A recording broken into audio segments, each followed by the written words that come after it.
In the middle of the Sonoran Desert, there are ponds. You could be standing in the middle of one and not know it because the ponds are usually dry. Nor would you know that inches below your feet, frogs are sleeping, their heartbeats down to once or twice per minute. They lie dormant and waiting, these mud frogs, for without water, their lives are incomplete. They're not fully themselves. For many months they sleep like this within the earth, and then the rain comes, and 100 pairs of eyes pop out of the mud, and at night 100 voices call across the moonlit water. It was wonderful to see, wonderful to be in the middle of we mud frogs awakening all around. We were awash in tiny attentions, small gestures, words, empathies thought to be extinct came to life. For years the strangers among us had passed solemnly in the hallway.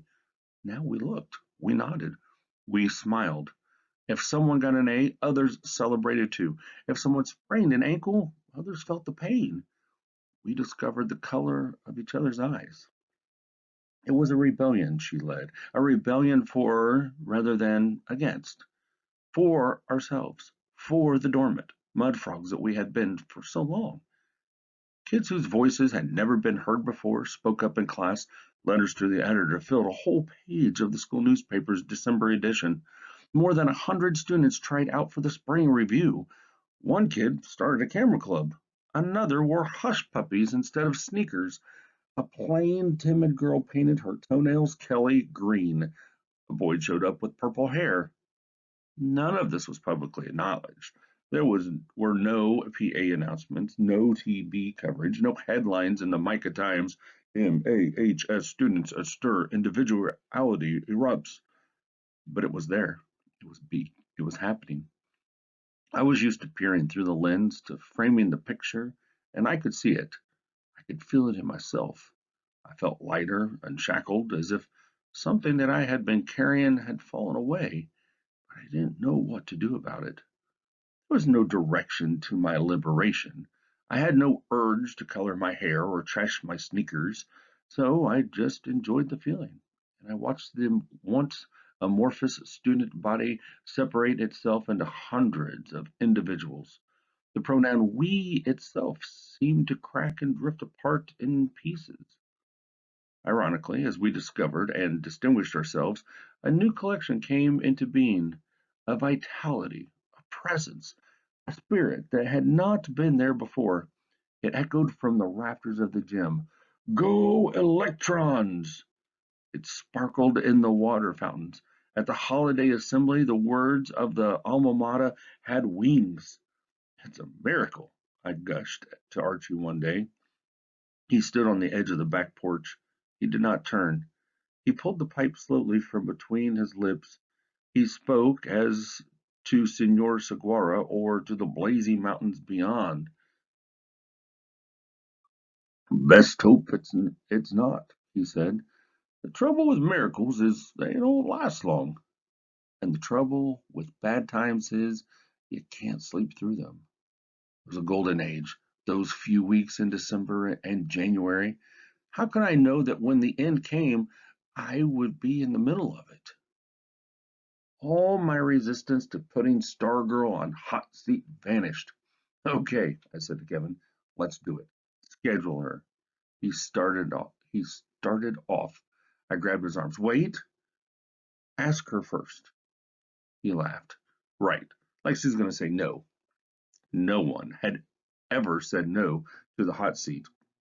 Any reluctance to answering personal or embarrassing questions always yielded to the loot of appearing on TV. If anyone could resist that lure, I figured it would be Stargirl. That day, after school, Kevin came to me, thumbs up and grinning. It's a go. She said yes. First, I was surprised. This didn't fit my impression of her. I didn't know that this was an early glimpse of something that I was soon to see much more of. Behind the dazzling talents and differentness, she was far more normal than I had realized. Then I was elated. We yipped, we high-fived, we saw visions of our first popular show ever. This was mid-January. We set a date on February 13th, the day before Valentine's. We wanted a full month for build-up. With my resistance now gone, I jumped in with both feet. We planned a promo campaign. We got art students to do posters. We jotted down questions for Kevin to ask in case the jury ran out. Fat chance of that happening. We didn't have to post the usual jury notice. Dozens of kids volunteered. And then things changed again. In the courtyard of our school stood a 5-foot sheet of plywood in the shape of a roadrunner. It was a bulletin board, strictly for student use, always taped and tacked with messages and announcements. One day we found the following computer printout taped to the plywood roadrunner. I pledge allegiance to United Turtles of America and to the fruit bats of Borneo, one planet in the Milky Way, incredible with justice and black bean burritos for all. Handwritten across the bottom were the words, "This is how she says the Pledge of Allegiance." No one had to tell us who she was. Apparently, she was overheard in homeroom as we said the pledge each morning. As far as I knew, we were not a particularly patriotic bunch.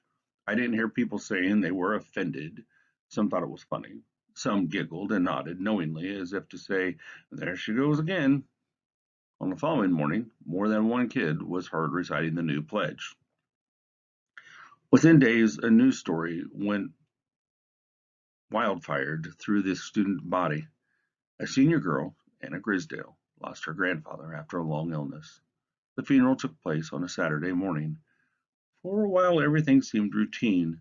The crowd of people at the church, the line of cars with their headlights on, the smaller group clustered around the grave for the final farewell. After the brief graveside service, the funeral director handed everyone a long stem flower. Upon leaving, each mourner laid his or her flower over the casket. This was when Anna Grisdale first noticed Stargirl. Through her own tears, Anna could see that Stargirl was crying also. She wondered if Stargirl had been at the church as well. Even more, she wondered why Stargirl was there at all. Could she have been friends with her grandfather without Anna's knowing it? Anna's mother asked her who the unfamiliar girl was.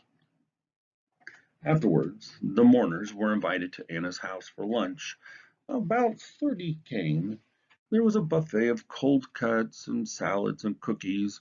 Stargirl was there, chatting with members of the family, but not eating or drinking anything. Suddenly Anna heard her mother's voice. It was no louder than the others, but it was different. "What are you doing here?" Sudden stillness. Everyone staring. They were in front of the picture window. Anna had never seen her mother so angry. Mrs. Grisdale had been very close to her father. They had built an addition to their house so that he could live with them. She glared down at Stargirl. "Answer me." Stargirl gave no reply. "You didn't even know him, did you?" Still, Stargirl said nothing. "Did you?" And then Anna's mother was flinging open the front door and pointing, as if banishing her to the desert. "Leave my house." Stargirl left. Danny Pike was 9 years old. He loved to ride the bicycle that he had gotten for his birthday. One day after school, he lost control and plowed into a mailbox. He broke his leg, but that wasn't the worst of it. A blood clot developed. He was airlifted to Children's Hospital in Phoenix, where he was operated on. For a while, it was touch and go, but within a week, he was on his way back home. All this was reported in the Micah Times, as was the celebration when Danny arrived at his home on Pinone Lane. The 5-column photo in the Times showed Danny on his father's shoulders, surrounded by a mob of neighbors. In the foreground was a new bike and a big sign that read, "Welcome home, Danny." It wasn't until days later that the front page photo appeared on the plywood Roadrunner. We gathered around to see something that we hadn't noticed before. An arrow from a thick red felt tip marker pointed at one of the tiny faces crowded into the frame. It was the face of a girl, beaming as if Danny Pike were her little brother back from the dead. It was Stargirl. And then there was the bike. The various members of the Pike family, parents, grandparents, that's all. Each thought someone else had bought Danny the new bicycle. Several days went by before they discovered, to their great surprise, that none of them had. So where did the bike come from? High schoolers who heard the story and saw the picture had a pretty good idea. Apparently, the Pikes did not. The bike became the focus of a family squabble. Mr. Pike was mad because nobody that he asked would admit to buying the bike, and probably because he hadn't done it himself. Mrs. Pike was mad because no way, not for at least 1 year, would she allow Danny back on wheels. One night the new, still unridden bike wound up at the Pikes' front curb and the trash cans. By the time the trash collector came the next day, it was gone. Danny got a BB gun instead. The Pledge of Allegiance, the Grisdale funeral, the Danny Pike affair, these things were noted, but they had no immediate impact on Stargirl's popularity at school. Not so with the cheerleading and the boys' basketball season. During the first quarter of each home game, Stargirl went over to the visitor section and gave them a cheer. She began with an exaggerated ball bouncing motion. Dribble, dribble, sis boom bibble. We don't bite, we don't nibble. We just say, sweeping wave, howdy, friends. Two thumbs pointing to her chest. We're the electrons, points to them. Who are you? Turns head to the side and cups her ear. A couple of visiting cheerleaders, maybe a fan or two, would call back Wildcats or Cougars or whatever, but most of them just gaped at her as if to say, who is this? Some of her fellow cheerleaders were amused, some were mortified. At that point, the only crime Stargirl could have been accused of would be corniness, but she didn't stop there. She cheered whenever the ball went in the basket, regardless of which team shot it. It was the strangest sight. The other team scores. The MAHS crowd sits glumly on their hands, while Stargirl alone pops up cheering. At first, the other cheerleaders tried to suppress her. It was like trying to calm down a puppy. When they gave her the pleated skirts, they made a cheerleader they never imagined. She did not limit herself to basketball games. She cheered anyone, anything, anytime.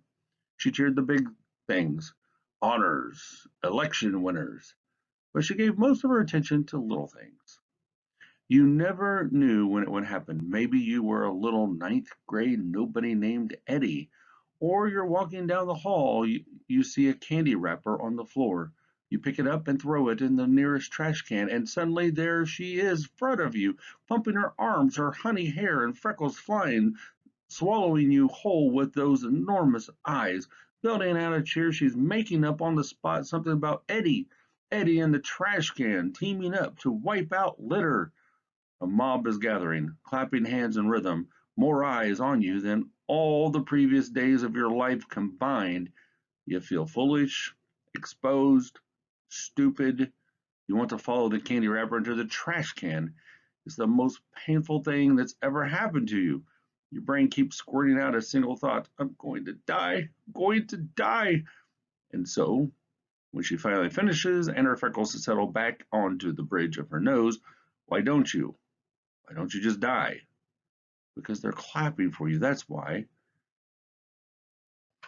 And who ever heard of dying while they're clapping for you? And they're smiling at you.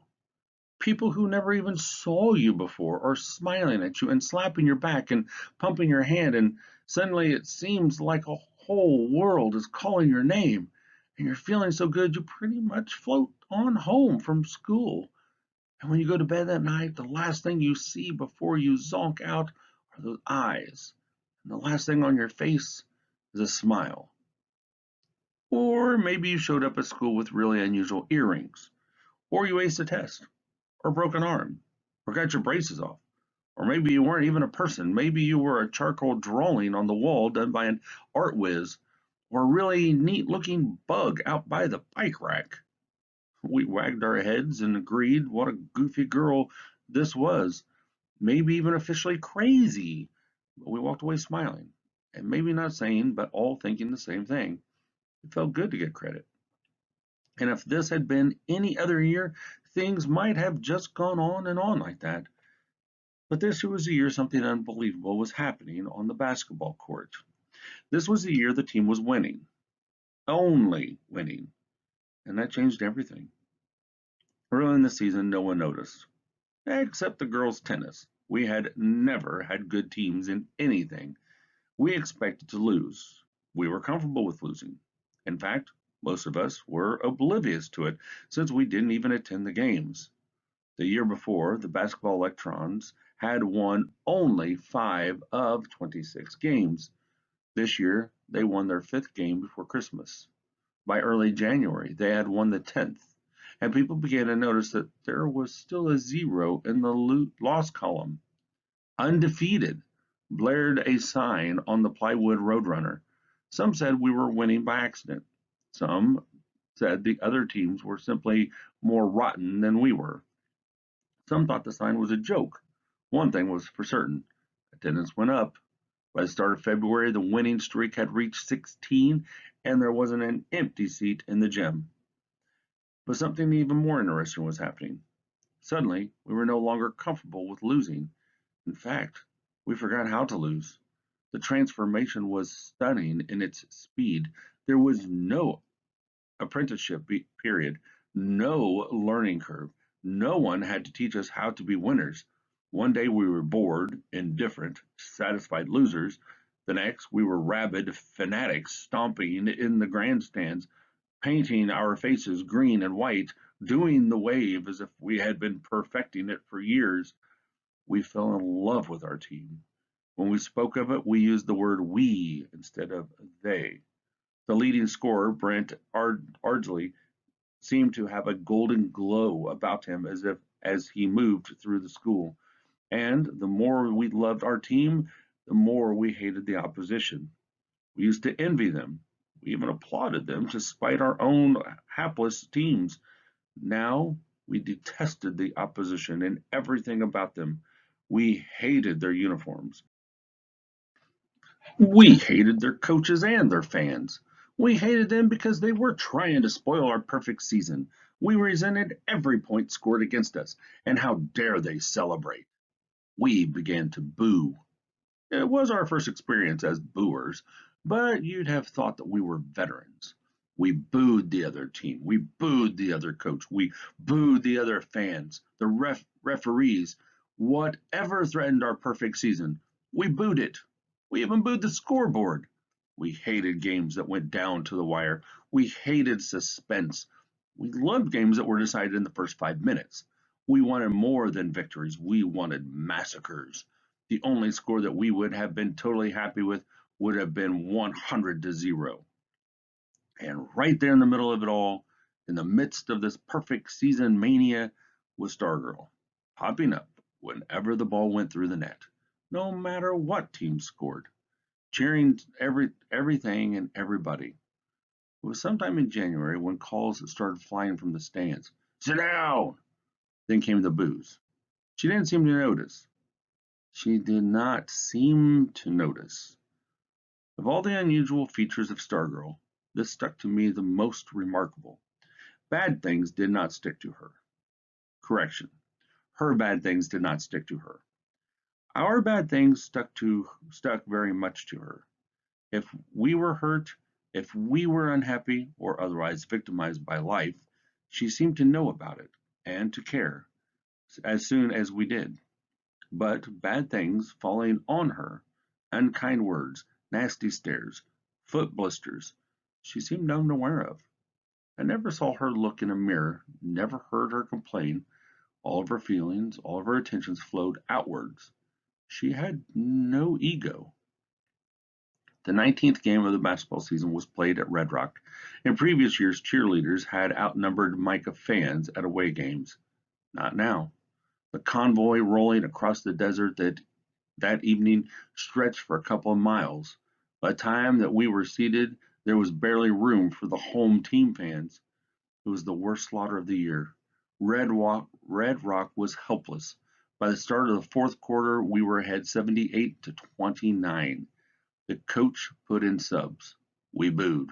We smelled 100 points. We wanted blood. The coach put the starters back in. As we howled and thundered in the stands, Stargirl got up and walked from the gym. Those of us who noticed assumed that she was going to the restroom. I kept glancing toward the exit. She never returned. With 5 seconds left in the game, the Electrons scored the 100th point. We went nuts. Stargirl had been outside the whole time, chatting with the bus driver. The other cheerleaders asked her why she left. She said she felt sorry for the Red Rock players. She felt her cheering was only making the massacre worse. Such games were no fun, she said. Your job isn't to have fun, they told her. Your job is to cheer for Micah High, no matter what. She just stared at them. The team and the cheerleaders rode the same bus. When the players came out from the locker room, the cheerleaders told them what had happened. They devised a trick. They told Stargirl that someone had forgotten something in the gym and would she please go get it. With Stargirl gone, they told the bus driver everyone was aboard and the bus made the 2-hour return trip without her. A Red Rock custodian drove her home that night. Next day in school, the cheerleaders told her it was all a big misunderstanding and acted as if they were sorry. She believed them. The next day was February 13th, the hot seat.